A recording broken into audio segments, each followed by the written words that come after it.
Hello everyone. For this video, I will be discussing hepatitis A. Hepatitis A's causative agent is hepatitis virus A. It has an incubation period of about 15 to 50 days, and it's a quite common hepatitis. It's curable, it's not chronic typically, and it's seen quite a bit. So we get it through the fecal-oral route, close personal contact, or exposure to contaminated water or food. Typically, it's super mild, even possibly asymptomatic. You usually get through it within weeks to a couple months. Its symptoms are similar to hepatitis B.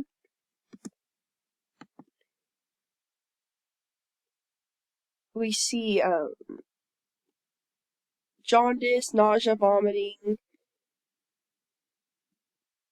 gray stool, things like that. It's, again, when you get the jaundice, you know it's gone a little bit too far. So you really want to, get that checked out if you have jaundice.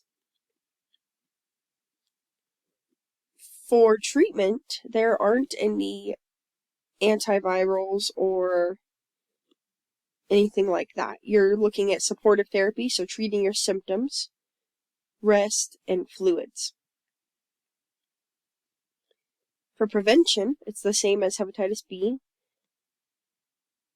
You want to get the vaccine as a child. It's because hepatitis A is very common in children, especially children that go to daycare, places like that.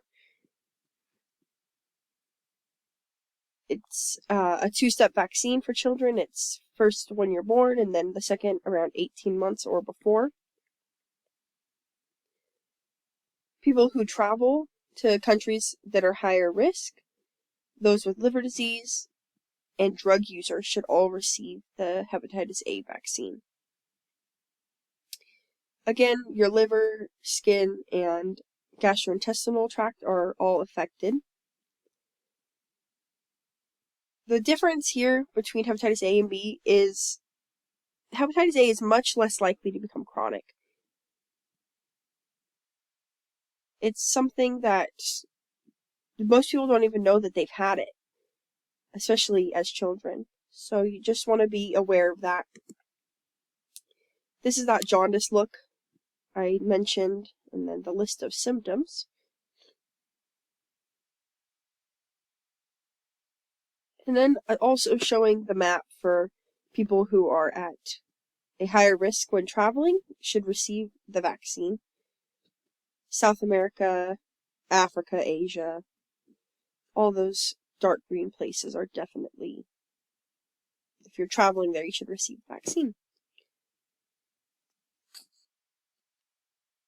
And I hope everyone has a great rest of their week.